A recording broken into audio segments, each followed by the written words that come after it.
The eager beaver hummed softly in the stillness of the alien desert, its captain hunched over a maintenance panel.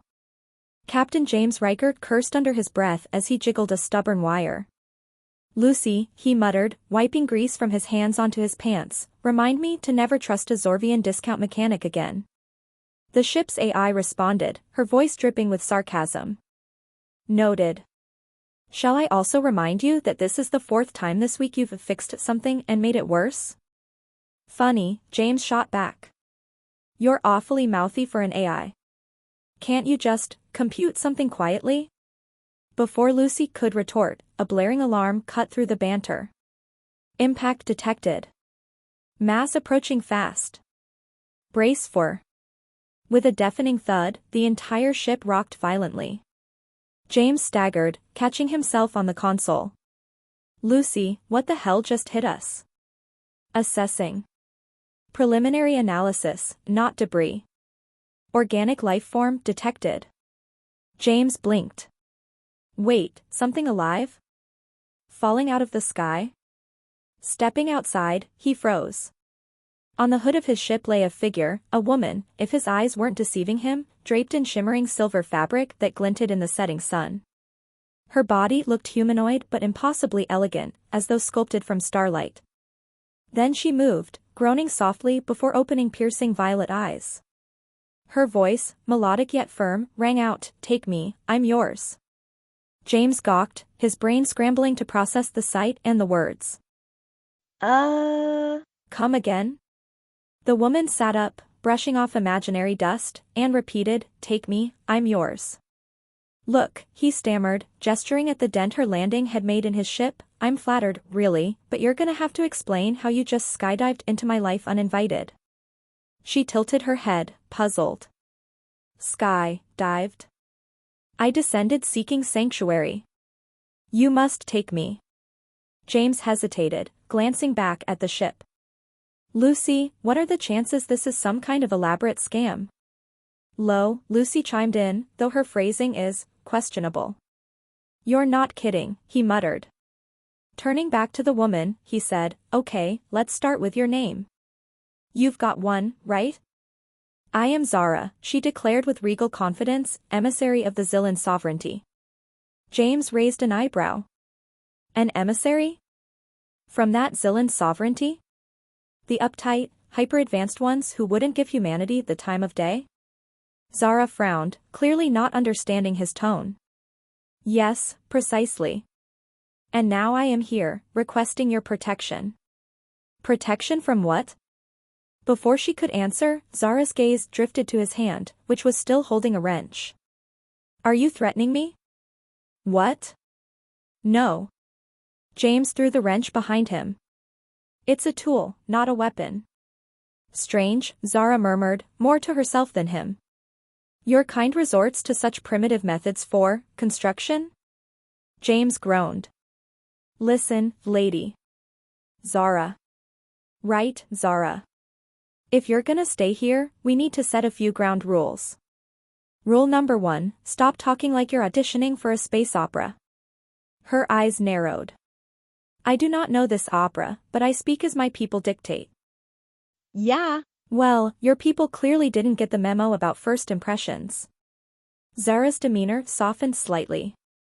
"I did not mean to disrupt your primitive dwelling. But I had no choice." James leaned against the hood, crossing his arms. "Fine. You've got my attention. What exactly are you running from?" Her expression turned grave. "My people are being deceived into waging war against yours. I carry the truth, but my defiance has marked me as a traitor." James blinked, taken aback. "Whoa, that's heavy. But why come to me? I'm just a traitor." "You were the closest," Zara admitted bluntly. "Great," James muttered. "Saved by proximity. Story of my life." Zara stood, her movements graceful despite her earlier crash landing. "Will you aid me, or not? Time is of the essence."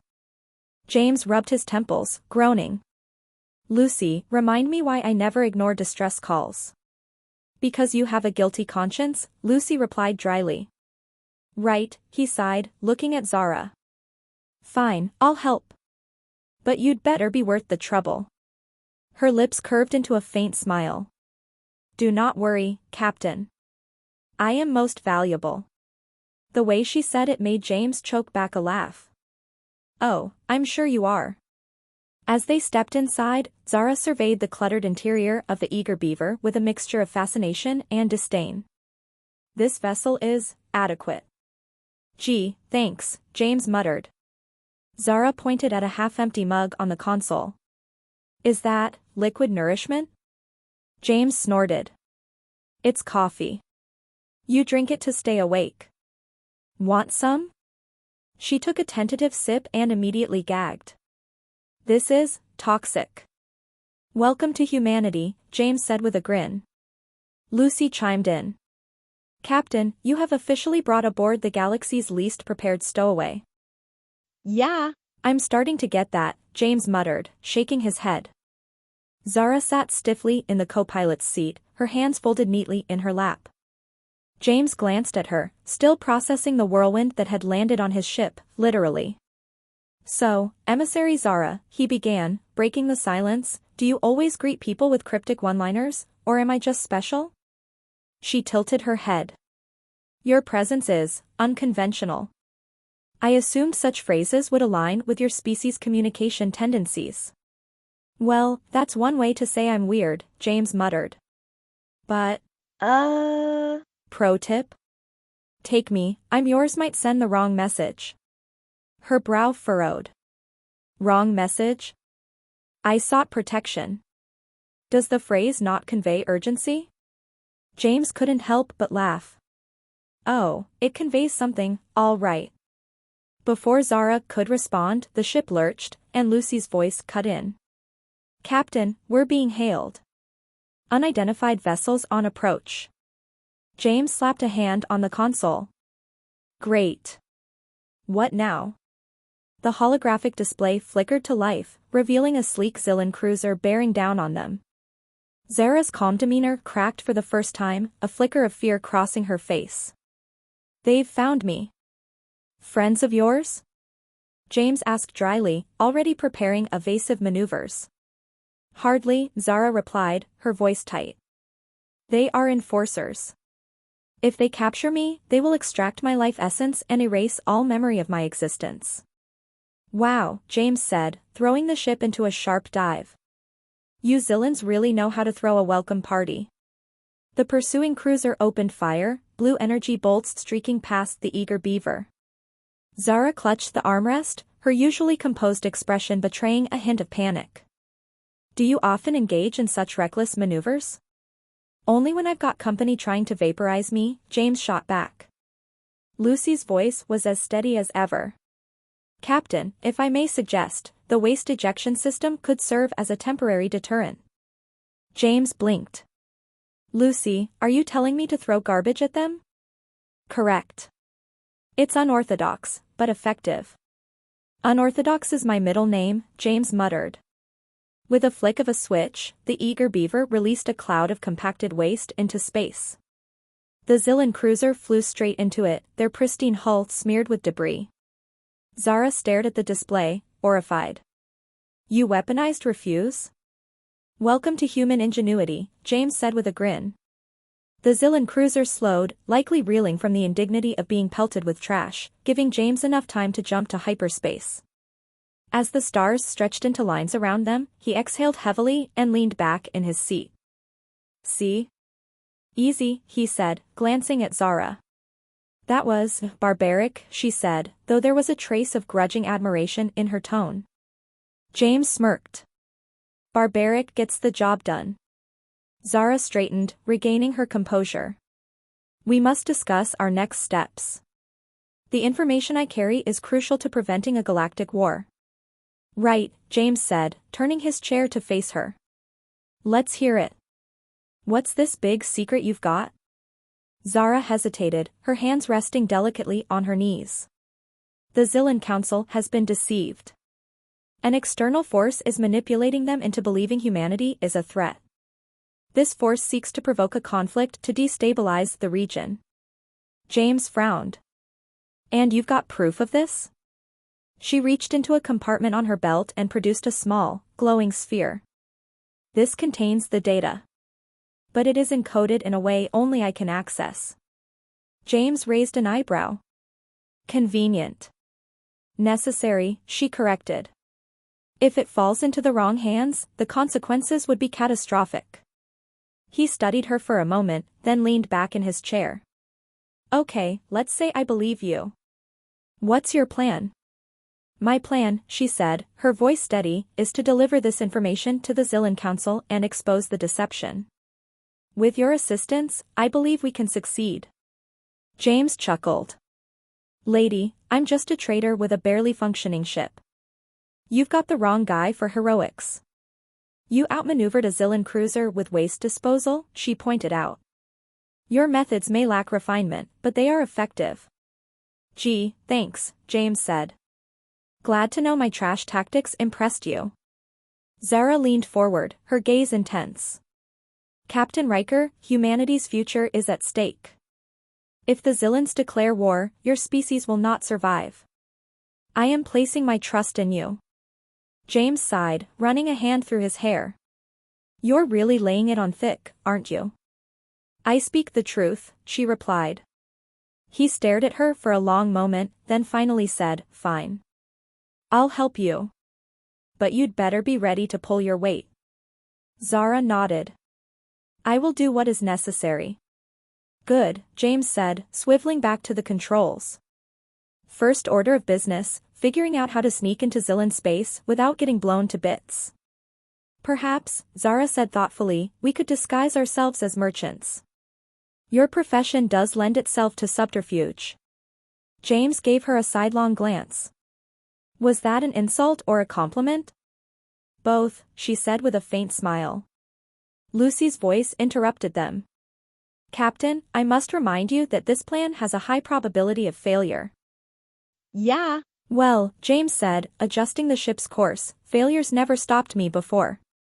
Zara watched him quietly, a flicker of something unreadable in her eyes. Your species is peculiar. Stick around, James said with a grin. We'll grow on you. As the eager beaver drifted through the stars, Zara perched at the edge of a chair in the lounge area, meticulously studying James's collection of random trinkets and alien curios. She held up a small, glittering orb. What purpose does this object serve? James, sprawled across the opposite seat with a cup of coffee, glanced up. That's a paperweight. Keeps papers from flying off when there's a breeze. She frowned, turning it over in her hands. In space, there is no breeze. Why carry something so purposeless? He shrugged. It sparkles. Humans like shiny things.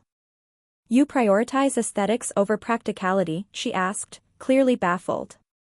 Sometimes, he said with a grin. Life's too short to be boring. Speaking of which, why are you so serious all the time? Do Zillans have fun, or is it all the duty and honor 24/7? Zara tilted her head. Fun? Yeah. Fun. You know, laughter, games, enjoying yourself? We find satisfaction in fulfilling our roles efficiently and contributing to the greater whole, she said, as though reciting from a handbook. James sighed. You're killing me, Zara. No wonder you needed humanity's help, you guys don't even know how to loosen up. Before Zara could respond, Lucy's voice chimed in. Captain, I've intercepted a communication. It appears to be a bounty notice. James groaned. Let me guess, it's about us. Correct, Lucy confirmed. The Zillan sovereignty has issued a high-value bounty for Zara's capture, effective immediately. Zara stiffened, her grip tightening on the paperweight. They move quickly. Great, James muttered, rubbing his temples. Now we're officially fugitives. That'll really boost my Yelp rating. Zara turned to him, her expression resolute. You may leave me on a neutral planet. I will find another way to fulfill my mission. Yeah. That's not happening, James said, waving her off. I've already signed up for this crazy ride. Besides, you think you'll last 5 minutes out there on your own? She hesitated, her pride warring with practicality. I could adapt. Sure, he said, smirking. Just like you adapted to coffee. Zara opened her mouth, then closed it, clearly realizing she didn't have a strong rebuttal. Lucy interrupted again. Incoming vessel detected. It appears to be a Zillan patrol ship. James shot to his feet. Are you kidding me? How'd they find us so fast? It's likely the bounty incentivized immediate action, Lucy replied matter-of-factly. Zara stood as well, clutching the paperweight like a weapon. What are our options? James thought quickly. We can't outrun them, and we sure as hell can't fight them head-on. But? Zara prompted. A mischievous grin spread across James's face. We can bluff. She frowned. Bluff? Trust me, he said, already heading toward the cockpit. This is where humans shine. Moments later, the Zillan patrol ship hailed them, and a stern alien officer appeared on the holoscreen. His silver armor gleamed, and his sharp features betrayed no emotion. Unidentified vessel, you are harboring a fugitive. Surrender her immediately. James leaned back in his chair, radiating casual arrogance. Fugitive? Sorry, buddy, you've got the wrong ship. We're just humble traders moving some, highly sensitive goods. The officer's gaze narrowed. What goods? Glad you asked. James said, pulling a covered crate into view. He rapped it with his knuckles. This here is a batch of volatile Zorvian spice. One wrong move, and, poof. He mimed an explosion. We all go up in flames. You wouldn't want that on your conscience, would you? The officer's expression faltered slightly. You are threatening a Zillan patrol? Not threatening, James said smoothly. Just informing. You fire on us, you lose a perfectly good patrol ship, and I lose my lousy cargo. Nobody wins. How about we just call it a day? Yeah. Zara watched the exchange in stunned silence. The Zillans valued order and logic. This kind of audacious posturing was likely beyond their comprehension. The officer seemed to weigh his options before finally saying, you will not evade justice forever. The connection cut, and the patrol ship veered off, retreating into hyperspace. Zara turned to James, wide-eyed. You bluffed them into leaving? He leaned back in his chair, smirking. Told you. Humans shine under pressure. She shook her head in disbelief. Your methods are unconventional. That's a nice way of putting it, he said, stretching. Zara hesitated, then said quietly, thank you. James glanced at her, caught off guard by the genuine gratitude in her voice. Don't mention it. Really? If this plan blows up in our faces later, I'd like plausible deniability. Despite herself, Zara's lips twitched in what might have been the beginnings of a smile. You are not what I expected. Good, James said with a wink. Keeps things interesting. Lucy interrupted yet again.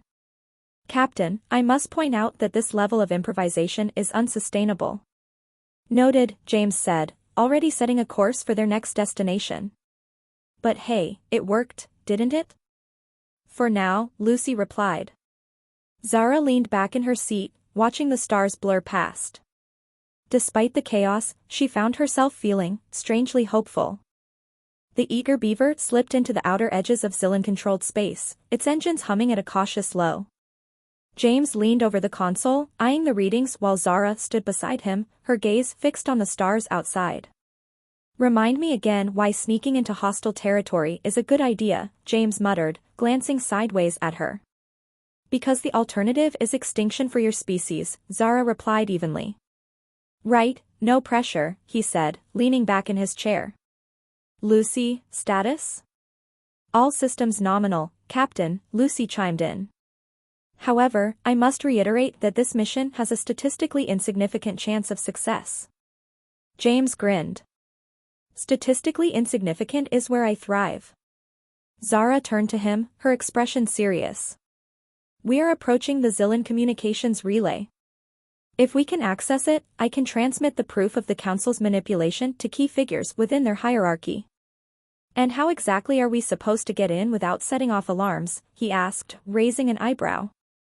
By using deception, Zara said, a touch of hesitance in her voice. James chuckled. You've been paying attention. What's the plan? I will pose as your captive, she said. James blinked. You want to what? It is the most logical approach, she said, meeting his gaze. A human delivering a Zillan fugitive would be seen as opportunistic but plausible. It will grant us access to the facility. Yeah. No way this could go wrong, James said, shaking his head. Zara's tone softened slightly. Do you have a better idea? James sighed, running a hand through his hair. Fine. But if this backfires, I'm blaming you. They approached the relay station under the guise of a trader vessel responding to the bounty. James, now wearing his best attempt at a smug grin, kept his hands raised as the Zillan guards boarded the ship. Zara, seated on the floor with her hands loosely bound, maintained an air of calm submission. One of the guards, towering and clad in shimmering armor, regarded James with a mix of suspicion and disdain. You claim to have captured the fugitive Zara? Captured, rescued, whatever sells, James said, gesturing dramatically towards Zara. Found her wandering around some backwater planet. Thought I'd do you a favor and bring her in. The guard narrowed his eyes. And you seek the bounty? Absolutely, James said, grinning. I hear you pay in those shiny Zillan credits. Big fan of those. The guard gestured to his subordinates, who escorted Zara toward the station's holding area. She walked with regal composure, her head held high despite the circumstances. James followed closely, playing the role of an opportunistic human to perfection. Inside the relay station, Zara's calm demeanor faltered as they entered a room lined with consoles and glowing displays. She cast a quick glance at James, who gave her the faintest nod. As the guards prepared to log Zara into their system, James suddenly feigned clumsiness, knocking over a stack of equipment. Oh, man, sorry about that. You know how it is, these human hands, not as elegant as your tentacle things. The guards turned to glare at him, momentarily distracted. Zara seized the opportunity, swiftly disabling her bindings and darting to the nearest console. Her fingers flew across the interface, accessing the relay's central system with practiced efficiency. Hey. She's not supposed to be doing that, right? James said, pointing at Zara with exaggerated confusion. The guards snapped to attention, raising their weapons, but Zara was faster. She activated a localized electromagnetic pulse, sending their systems into disarray. Alarms blared as James grabbed one of the fallen guard's weapons and aimed it at the door. Any backup plans for getting out of here? He called to Zara. Working on it, she replied, her voice steady despite the chaos. I need 30 more seconds. James fired a warning shot as more guards approached, his grin widening. No rush or anything. The console beeped, and Zara stepped back, holding the glowing sphere that contained her data. The message is sent. We must leave, now. James didn't need to be told twice. They bolted through the corridors, narrowly avoiding pursuing guards. Zara's expression remained calm, though her pace quickened as they approached the hangar. Lucy, start the engines. James shouted into his communicator. The eager beaver roared to life as they raced aboard. James launched the ship into space just as the station's weapons locked onto them. Any chance you can do that garbage trick again? Zara asked, her tone dry. Not unless you've been hiding a dumpster somewhere, James quipped, steering them into a chaotic series of evasive maneuvers. Lucy's voice cut in. Captain, a hyperspace window is ready. Shall I initiate? Do it. James yelled. The stars stretched into lines as the ship jumped into hyperspace, leaving the Zillan station and its fleet far behind. Zara leaned against the wall, catching her breath. The transmission included all necessary evidence. If received by the right individuals, it should halt the Council's plans. James slumped into his chair, his heart still racing. Should? That's not exactly reassuring. It is the best chance we have, she said. He studied her for a moment, then let out a weary laugh. You really know how to keep things interesting, don't you? Zara tilted her head. I could say the same of you, Captain Riker. He grinned, already plotting their next move. Well, here's to hoping this crazy plan of yours works. Otherwise, we're going to need a lot more garbage.